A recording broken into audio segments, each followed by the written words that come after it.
You know those moments when you're doing what you love in your business? Maybe it's standing on stage or creating content. Whatever it is, you're totally immersed and time just seems to slip by. This is called the flow state. At Speaker Flow, we're obsessed with how to get you there more often. Each week, we're joined by a new expert where we share stories, strategies, and systems to help craft a business you love. Welcome to Technically Speaking.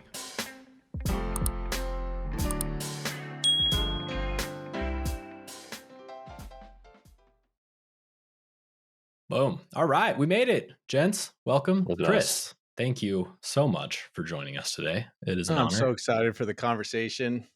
Yeah, it's been a while. Looking Yeah, back on we were things, I think talking you were for like years. episode 3 or 4 or something of Technically Speaking. So coming back for OG. round 2, I question your sanity maybe a little bit for that, but I am grateful. So yeah, one of the things that I mean, we love just about everything about video narrative. There's no better business in this space that does what you do. One thing that's sort of not exactly connected to your services that I really love that you do though is your newsletter. I don't know if you know this, but I like read every single one a couple of times. Sometimes you do a really good job. There's like, it's not just like a promotional thing. You tell a story, and so for one, I encourage anybody listening, go sign up for Chris's newsletter. It's not ever promotional or salesy. It's always super valuable. But for one, like, why did you decide to take the like angle that you've taken with your newsletter? Break the status quo a little bit. Every one of us have to keep going back to ourselves. And I think what's going to come up in our conversation, because it's just on my mind all the time right now for every speaker I work with, every person I know, is alignment is the secret to your success, right? And one of the biggest challenges in the speaker industry, it is the kryptonite of every speaker I interact with, is comparison. You look out into the industry, you see other people doing what you do. Every one of your peers is your competitor. And there's this combination of we help each other, and yet you are my competitor. In any given week, even speakers who are masterminds working together, they're competing against one another, right? They're in a mastermind group and they're like, lost a gig to my so-and-so, and we compare ourselves to one another. The secret to a great speaker is personal alignment, right? And when it comes to the newsletter, I looked at myself and I thought, okay, well, what I know to be true is that if you start a newsletter, you should be consistent every week on a certain day, right? And that really works for certain people. Like I know, for example, knowing the two of you, you guys are extremely consistent people. I found that when I do that, I go into this like hustle mentality, and it's not true to me. And I found that for me, the best way to be in the newsletter is when something is a theme, like I'm seeing it from one speaker to another, it's like, okay, it's rising up. There's a certain energy here. Let me speak to that and share a story around it, because I think this will make an impact for a lot of people. And then if I don't have anything to say, before I used to go like every Thursday or every Friday, I've got to have this thing done. And as a result, I became more structured, and it wasn't as life-giving. And so now I literally write when there's a theme, when there's an energy, when there's something to it. And I think there's a lot more strength to it. And when there's nothing there, I've just given myself permission to like not write. Right. And I think that's that part of alignment, is like, what's the right brand for you? What's the right way that you work through the world and move through the world? Let that be your representation online. And I think that's the side of the newsletter is like, sometimes it's 3 months before people hear from me, but when they do, it's usually something that's really relevant for almost everyone on it. Yeah, heck Wow. yeah. I love that Man. message of permission too, because there's a lot of shoulds in the world, especially to, raise up your point about comparison. You see other people doing things that are in the industry, and like, oh, I should be doing that. I should be doing that. And then you're kind of lose alignment with the things that you want to be doing. And that can be detrimental to the progress that you want to make. It's not an easy thing either to let go of that or feel so convicted and your own personal desires of how you want to run things that you can kind of block out all of that kind of comparison mentality. And since you brought it up, I'm curious, like, how does one navigate the switch from that comparison mentality to having conviction about the way they want to do things? Is there something that you learned along the way? I mean, this is something I was answering to for a client yesterday. It's something I think about all the time. I think the most important thing for us to recognize is, where do we see anxiousness or anxiety show up in our lives? Mhm. And I promise you, whenever you're feeling anxiety, it's because you are out of alignment with your true self. And so it's just a, rather than like, I feel anxious, it's like, let me just see that as a cue that I'm not being true to myself. So when you are on the internet and you're seeing someone else's new speaker video, you're seeing someone else's really cool post that really did well, or you're seeing anything, and you find that comparison coming up, I know this sounds so silly, but literally all you do is get up. I just tell people, like, and I do this faster and faster because I face it myself, like a rubber band on your wrist. If you're to snap it, it's like the second I'm like comparing myself, I know that after this, it's going to lead to nowhere good. And I've gone down the path so many times that it's like, I don't even spend 10 more minutes in this. It's not going to go anywhere good. So, like, the second you find yourself looking at someone else's speaker video, looking at someone else's website, comparing yourself, not saying, how can I grow or be strengthened by this, but comparing, you just get up, walk away, sit somewhere else in your house, and literally for 5 minutes, breathe in and out for eight breaths, and then just come back into the center of, what do I want to do in the world? What's most important to me? What am I here to say?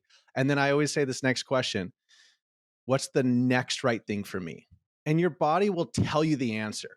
Send that email, do that thing, follow up with that person, and you're on to the next productive thing for you. And you've left the comparison behind.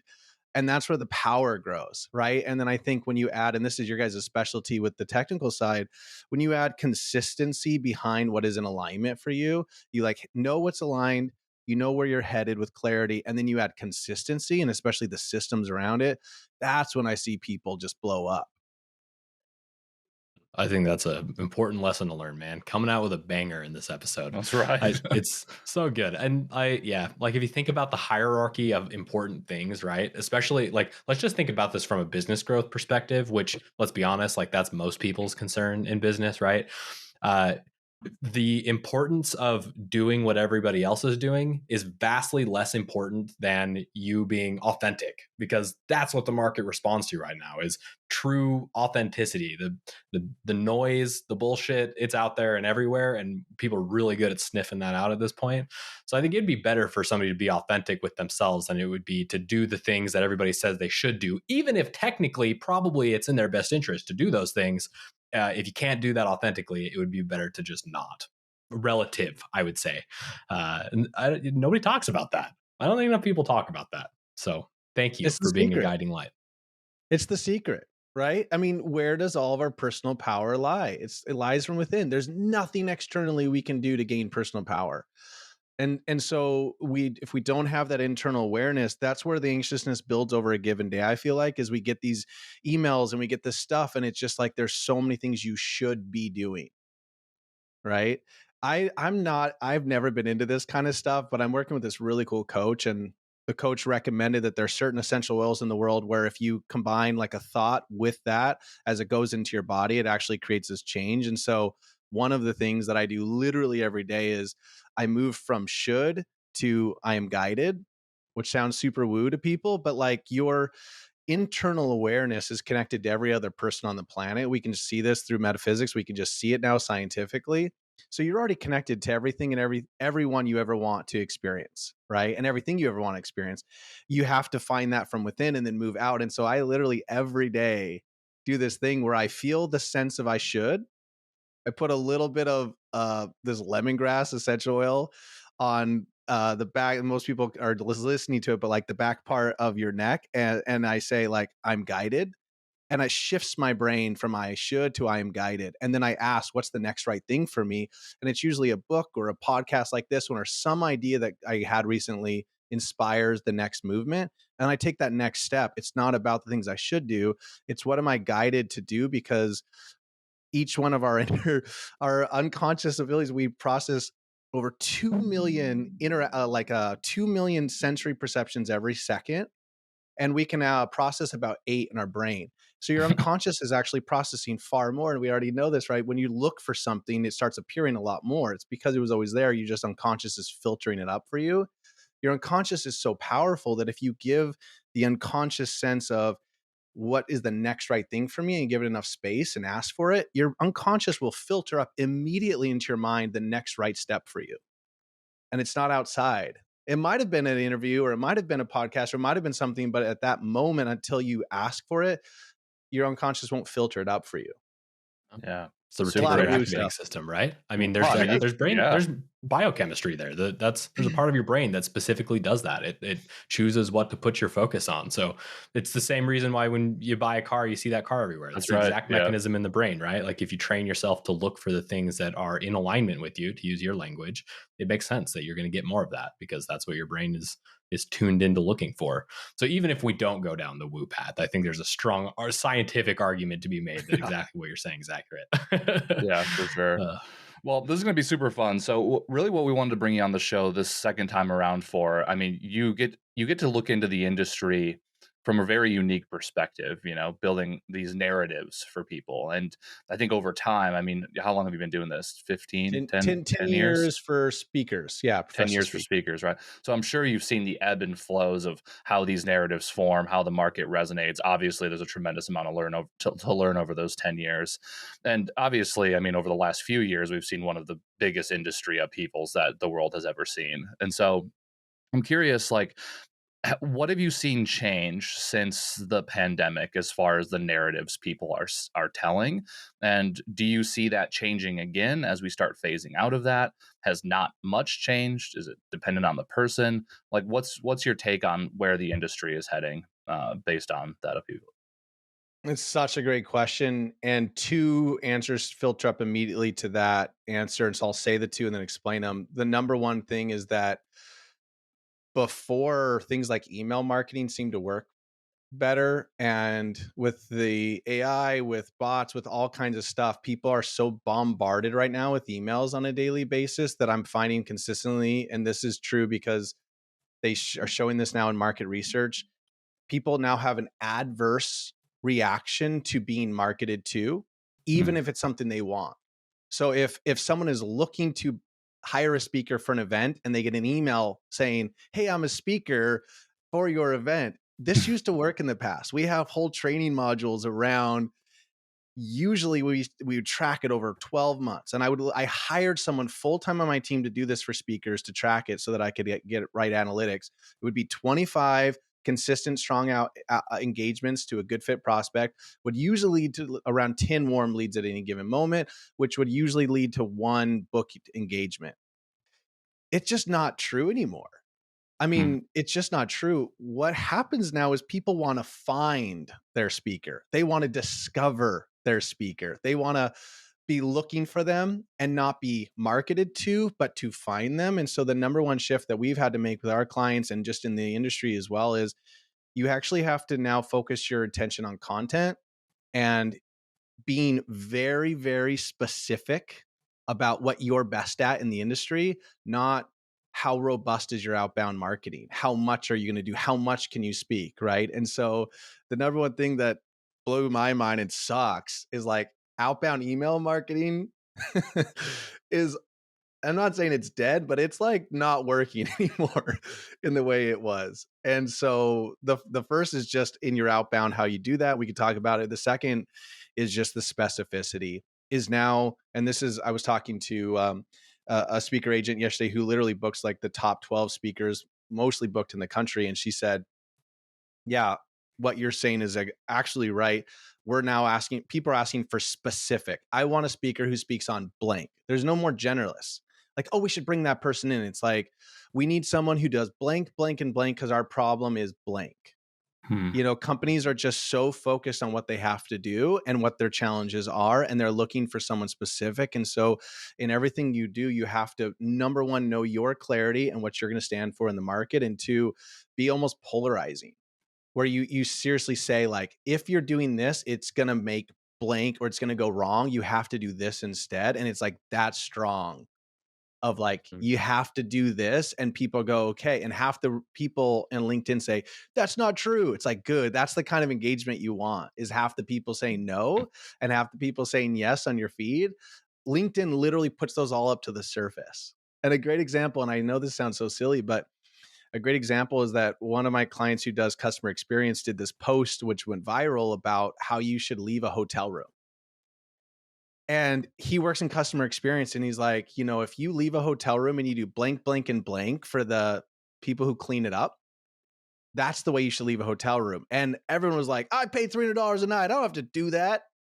Right. And it went viral because so many people agreed and disagreed on it. But like, it's in customer experience and it's in a lane and it's him being clear on something.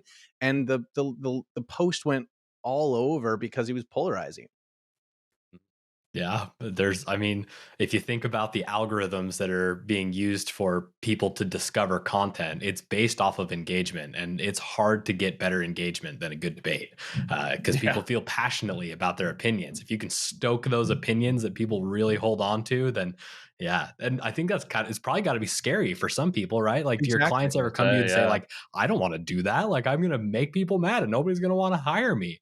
Is that the reaction you see? That's exactly it. And I mean, on a personal level, I'll tell you my biggest fear in the world, if I'm honest, is like public shame, right? I Sure. always want to look successful in the eyes of others.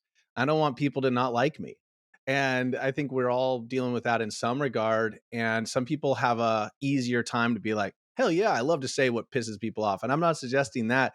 But the key is here is like to be strong in what you're about in the world and then make strong statements in that work that will lead people to the success. So those who then say yes, right? And Simon Sinek talks a lot about this, and I know he's a name that people bring up a lot. But I think one of the things I think is really relevant about him is so much of his work is on research, right? And he says all the time that the way the human brain works is like you put up a big hat and it's like this color, and it's like you plant that flag and it's like everybody who loves this color, I'm all about this. You're going to draw in all the people who love that color, and there's going to be a lot of people who don't. But that's the whole idea, is like stand for that. And I would say that that is the number one thing I'm seeing, is that email and outbound marketing isn't the thing anymore. What is? It's like having great content online that stands for something, and you being clear for what you stand for and really doing that in a way that feels really authentic to you. So, a question about this, like that bubbles up for me, is um, I think most people, and I don't want to make generalizations, but I think it's a safe generalization. Most people are inherently pretty broad with their expertise, so I can understand why you're saying the specificity matters so much. Um, but like, how do you get somebody to like really pick a lane? Like, this is something I imagine you help your clients with. Like, what is a mechanism or a question that somebody could ask themselves to help them make the distinction about what they do and what they don't do, even if they can do the other things? It's a great question. And of course, it's a process, but the easiest way that I find where I'm doing that part of our work, and I always tell people, number one, you have to get your brand story right. What is your brand story? It's, as I work with blank these kinds of character in the story, right? As I work with and name who you work with, what I consistently see, that's the challenge you see over and over and over there. Once this is where people start saying, once people do blank, blank, and blank differently in their life, we start to see blank, and then it's the results. And it's such a simple thing. But when you can say, um, as I work with, what I consistently see, once and the results are, those four primer things start a story that allows people to go, okay, I know who this is about. The second part we're always focused on is the distinction, your category of one, and to get people to a place where they find those keywords. And usually, and this is just consistent with our work, is it's usually 3 words. And the reason 3 is the words is like it's the first time that a brain can recognize a pattern, and a really strong distinction statement both defines an outcome and describes the path to get there. And so with the distinction, I'm always asking, what is the greatest challenge you solve? Right. And that's hard for people to do because every time I ask someone a question, they tell me the solution. So if I said that and they solve disengagement, what they would tell me is, the greatest problem I solve is engagement. No, that's the greatest results you create. What is the Mm, greatest challenge you solve? Right. And so what I'm doing is I'm trying to get people obsessively clear about the biggest challenge their clients are facing. And then we then say the second part is, where is your experience lined up with that? And I ask them a series of questions related to that. And as a result, people always usually get to a core distinction. So, for example, yesterday, and this happens sometimes in 10 minutes, I was talking to someone and she's faced adversity through her whole life. She came from Iran. She came here when she was 18. She like faced every challenge you could possibly think. She went on to become CEO of a company that then scaled to like over 350 million in 3 years. Like, and so she speaks on advantage within adversity or advantage through adversity. And and it was adversity is what she's faced her whole life. What does she help people create? This advantage and stuff. And so, within I think 15 minutes, we had looked up the trademark. The trademark was available. Advantage within adversity. Like, to know that she speaks on that, and now every time she's talking about Stump, she's talking to people about how you can create advantage within your adversity. Whatever you're facing, you can create advantage there, and I'll show you how. Like, that's a very bold, clear statement, and it's been true of her whole life, Yeah. right? Well, what a So great it's example. yeah. Heck yeah. Oh, so I would imagine like the hierarchy is like these are the problems you solve. But for a lot of speakers, I'm sure you've run into this, they'll kind of distill down and they'll say, well, I have X number of keynotes or X number of topics, like 3 to 5 or whatever. So I would assume then, like, even though the challenge, the problem that you're solving is, let's say, those 3 words. I mean, let's go with advantage, with adversity, you can still have separate topics underneath that or keynote subjects that distill more deeply into that thing.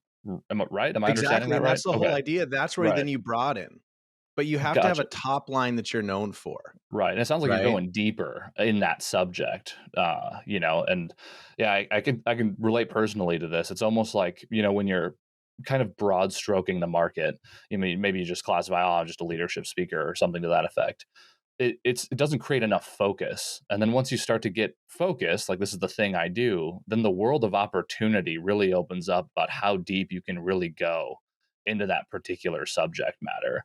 Is that something you see with your clients as well? Does that world open up for them, or does it take a little bit of coaxing to I show them find how that deep when they can you go? are in a lane, it gets broader and broader and broader, and I'll give you an example because it's so helpful. My background is in therapy, right? And when I was learning to become a counselor, the person who was one of the best professors I ever had, he said, basic empathy, basic empathy, basic empathy until you find the one issue. And if you go deep in that one issue, you will get all of the issues of that person's life. So he said, it's Mm, like when you drill for oil. Lots of companies go out there and they drill a little bit here, no oil, a little bit here, no oil, a little bit here. You drill deep enough in the right spot, you will get all the oil on the bottom. And no matter what, you'll get all of it in that entire area. Right. And so the analogy here is that when you are clear about one area that you're truly known for, and it's been true of you your whole life, you've always wanted to like focus in on this area in one way or another, and you have a way to define it. When you're in that market, then you can do blank and blank and blank and blank within that, right? And a great example that most people know is like Dave Ramsey is going to be known for debt, right? And he yeah. was just 100% known for debt, debt, debt, debt. That's his main thing he focused in on. As soon as he was known everywhere for helping people overcome debt, what did he do? He wrote a bunch of leadership books, culture books, like how you shift this, how you do that, family values, like all this stuff, because he was so successful in one area, and then everything broad can come on the other side. You have to be able to be really clear about one thing. And then as you're clear about that one thing, everything emerges from within it. Right. Mm, I mean, isn't that the case with speaker flow? I mean, you guys have been known pretty for much. like one thing, and then you guys are able to help or like speakers on almost every aspect of their business because the first thing is there. Yeah. Yeah. That's a good Yeah. analogy. It's true.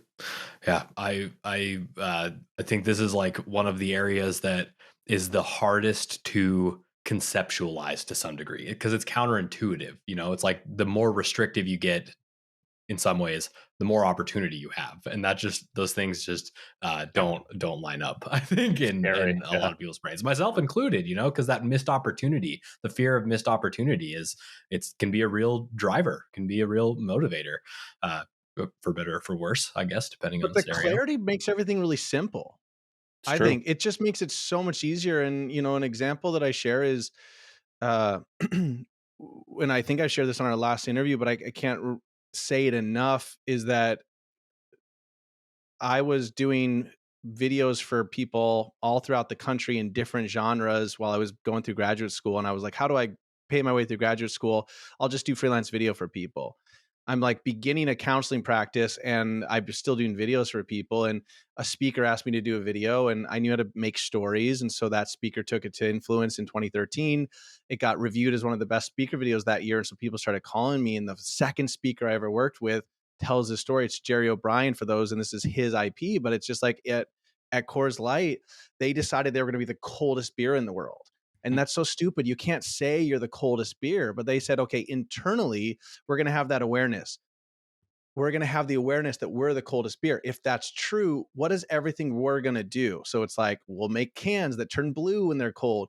When we are on tap, we require people to pour our beer slightly colder than freezing, which is colder than every other tap out there, right? They did all these things, and within 1 year, they grew by 5%. And then 2 years, they grew by 10%.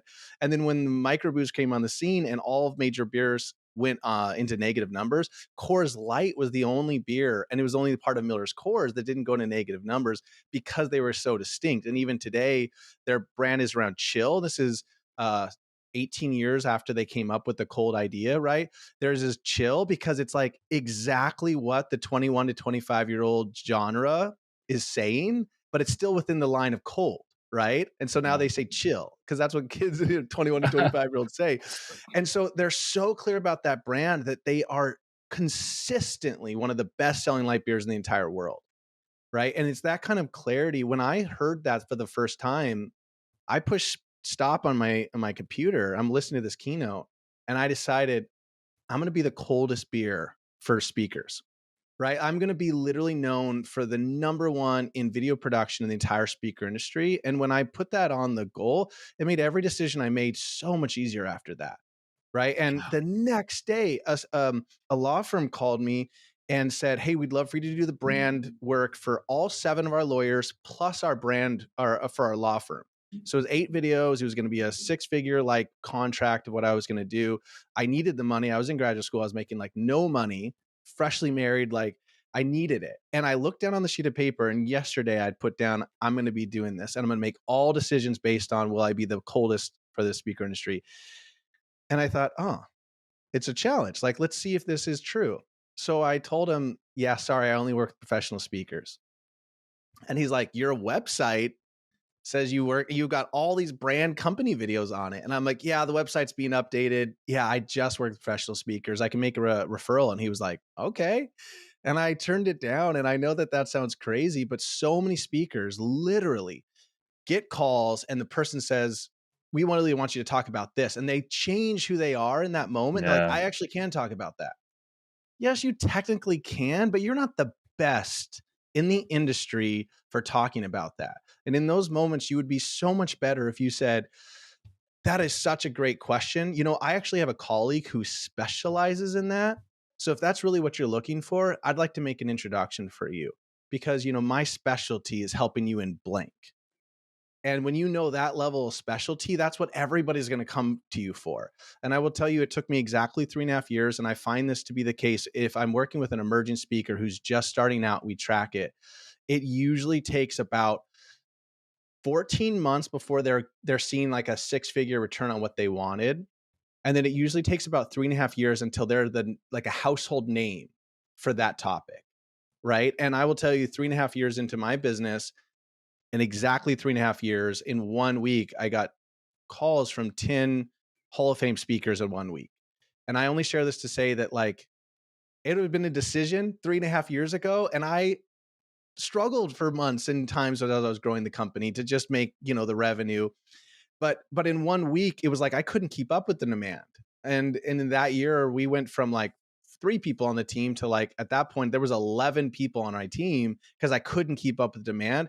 That's what happens, right? And when people look at people like Cassandra Worthy in the industry, right, with change enthusiasm, like they forget that when she was starting, she said to me, Chris, and again, she did this. There's nothing I involved with this. We helped her build some of it, but like this was all Cassandra. But she was like, I'm going to make people enthusiastic about change. That's what I'm going to do. And she's like, I guarantee you that within the next few years, when people think about change, everybody is going to say Cassandra Worthy. And that kind of clarity and like change enthusiasm with the TM, like people don't talk about being enthusiastic about change. So it was not a sexy thing at the beginning, but it just took on like wildfire. That's the kind of clarity you have to have, and you have to drive it home until everybody in the whole world believes as much as you.